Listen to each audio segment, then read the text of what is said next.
Salah satu yang saya dapat, saya bukan dapat dari segi material ataupun dari segi kewangan, tak. Tapi saya dapat dari segi senyuman. Senyuman anak syurga yang terlibat dengan family mereka.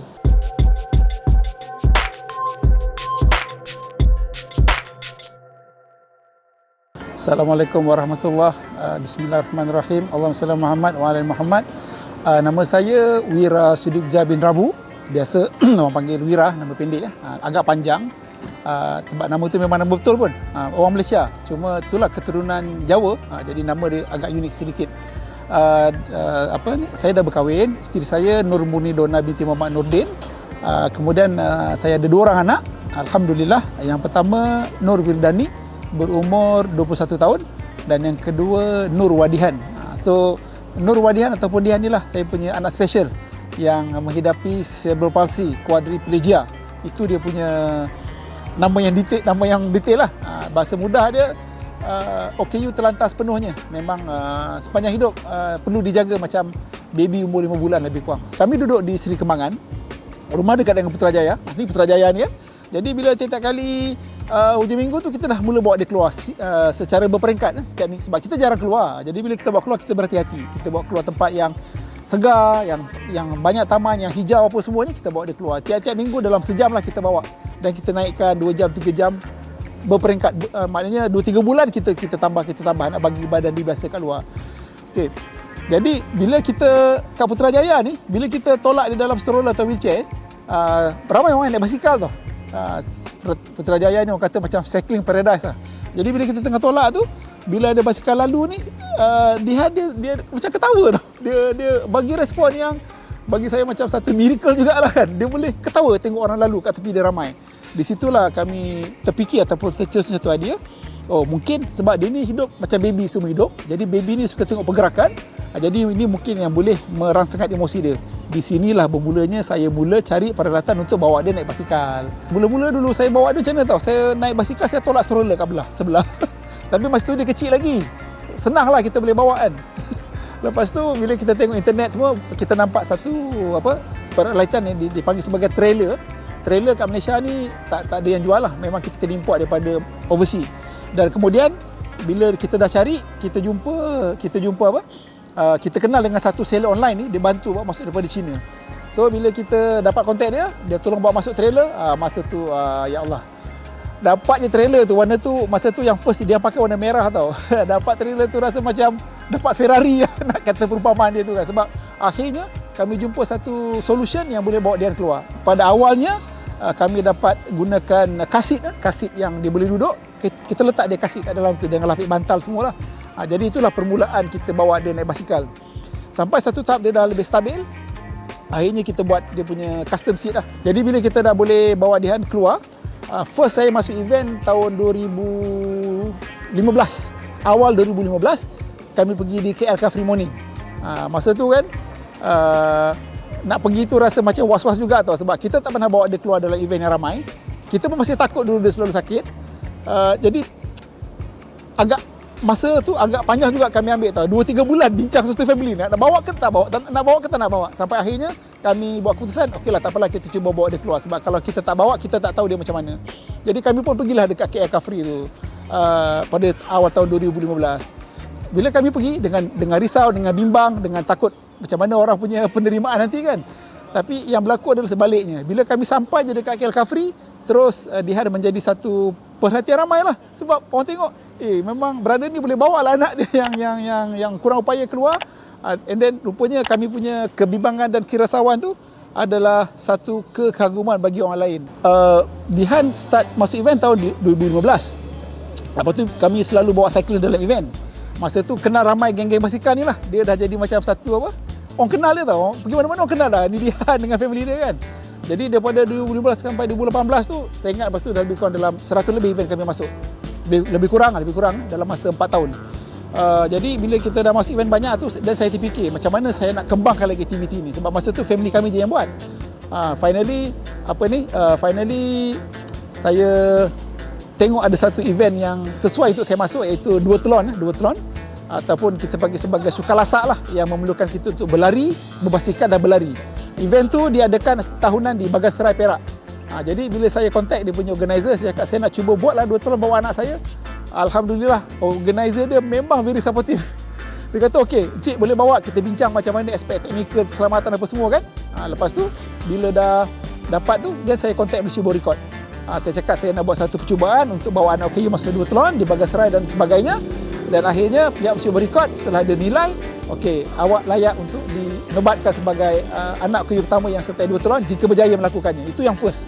Jadi Alhamdulillah pada 26 Ogos 2018 di Bagasserai Perak, Dihan adalah kanak-kanak sebelum pasti pertama yang dinobatkan sebagai peserta 2 telon dalam peserta dalam acara 2 telon. Itu yang pertama 2018. Okay. Untuk kesedaran anak-anak OKU ni, dia memerlukan usaha yang berterusan tau. Jadi selepas daripada Malaysia Boat Record yang pertama tu, kemudian saya banyak sertai macam-macam lagi acara, dan termasuk menubuhkan kelab bike sable dalam waktu tu. Dan kemudian pada tahun 2020, masa tu sebelum Covid, kita pun tak tahu Covid nak berlaku. Tu yang saya 2020 saya kenal dengan beberapa otai turis tau, otai yang biasa masuk cross border, pergi Thailand, pergi Burma semua ni kan. So saya tanya dia orang, kalau nak bawa anak ni macam mana? Jadi atas daripada dia orang punya dia orang punya nasihat ni lah, akhirnya kami melakukan misi kedua, merotasi sepadan ke Thailand daripada Wang Klang ke Bara pada tahun Januari 2020. So maknanya Alhamdulillah, Dihan ni adalah anak OKU pertama terlantar yang mendapat pengiktirafan 2 kali Malaysia Boat Record atas misi-misi yang kami jalankan. 2020 masa PKP tu ada satu stage yang kita boleh keluar sekejap tau, dia panggil PKPP ke PKPB kan. Masa tu lah sekejap. Jadi saya masa tu dah nak buat satu misi baru, iaitu berbasikal menaiki Fraser bawa Dihan. Memang dah terfikir lah. Jadi bila nak pergi Fraser ni, kita kena training. So masa tu saya belilah saya punya first folding bike saya, Java Zilo yang basic kan, untuk training. Sebenarnya saya beli asal untuk training, tapi bila bawa folding ni, kita rasa macam lebih santai. Pada masa yang sama, dia punya climbing power tu very good sebab dia punya tayar rotation kecil kan. Jadi itulah start daripada kita guna folding. Mula-mula nak buat training. Tapi masa saya naik Fraser mula-mula tu memang pakai MTB lah. Tapi bila kita dah makin selesa dan biasa dengan folding, kemudian bila folding tu dah jadi trending dan macam-macam spek keluar, jadi bila saya study balik, okey, saya cuba gunakan folding untuk tarik Dihan dan tukar group set apa semua. Dan sampai sekarang saya banyak pakai folding. Itulah asalnya macam mana boleh bertukar kepada folding dan maintain sampai sekarang guna folding bike. Kita kenal satu seller online ni, seorang Cina dekat Penang, selalu kontak beli barangan dia. So kita minta dia tolong untuk belikan trailer. So masa tu dialah orang yang bantu kami untuk belikan trailer, bawa masuk. Itu first kami beli trailer. So bila dapat trailer tu, daripada situlah kita cuba custom fitting untuk Dihan. Trailer tu kami tak modify, tapi lebih kepada kedudukan dia kat dalam tu. So daripada car seat sampailah kami buat custom seat yang ikut wheelchair, dia duduk kat dalam tu. So trailer buat masa ni memang banyak beli daripada overseas. Tapi sekarang ni Alhamdulillah, bila dah online dan makin berkembang, sekarang ada banyak option dekat mana-mana portal pun yang jual online, ada banyak option trailer yang kita boleh beli. Dah bukan dah tak susah lagi lah nak beli. As long as online tu ada offer, seller boleh dipercayai, kita boleh beli ikut apa spek yang kita nak. Untuk saya, sebenarnya saya boleh kata kekuatan saya berkayun datang daripada Dihan sendiri. Sebab asalnya dulu kita nampak dia ketawa bila dia nampak orang naik basikal. Lepas tu bila kita bawa dia naik basikal, dia pun ketawa. Dia tersenyum. Macam hari ni kita pun keluar dengan kawan-kawan daripada Cycle Labs, boleh nampak sendiri dia boleh ketawa dalam setengah-setengah keadaan bila dia rasa seronok dengan emosi dia kat luar. Biasanya lah tiap-tiap tahun masa birthday dia, saya akan buat satu kajian berbukit lah. Mana saya cuba menjelajah bukit-bukit yang ada dekat Semenanjung ni kan. Itu memang kebetulan birthday Dihan yang jatuh dekat dengan Hari Malaysia. Saya akan pergi buat misi kayuhan berbukit. Jadi bila kita ada misi kayuhan ni, yang ini saya memang kena serius. Maknanya dalam seminggu sebelum at least sebulan sebelum misi kayuhan tu, saya kena konsisten. Yang ini memang saya kena training 3 kali ke atas dalam weekday. Dan kemudian paling kurang hari weekday tu memang saya kena buat kayuhan berbukit sekali atau 2 kali. Sabtu Ahad kena ni lah, bila Sabtu Ahad kena fokus lah. Jadi katakan kita tahu tempat tu susah nak pergi kan. Macam itu saya plan untuk pergi ke Gunung Jerai ataupun ke Wang Klang masa tahun lepas. So sebelum tu saya akan cuba menaiki Fraser Hill, biasa Genting Sempah, itu biasa kita pergi ya. Dan salah satu rutin saya buat training adalah di Putrajaya, yang dikenali sebagai Bukit Taubat ataupun Taman Wawasan. Orang tak nampak ni kan, Taman Wawasan di bukit dia macam mana. Orang nampak Putrajaya, jalan flat apa semua. Tapi dalam Taman Wawasan ni, dia ada bukit 3 tingkat tau. Degree dia pun boleh tahan. Saya boleh kata macam ala-ala jugra jugalah degree dia ni. Jadi kat sini saya akan naik turun dengan Dihan antara 3 kali ke atas. Tapi slow, saya tak paksa. Mana saya akan jaga cadence. Sebab dengan usia saya dah hampir-hampir dekat 50 ni, paling penting saya kena jaga rate.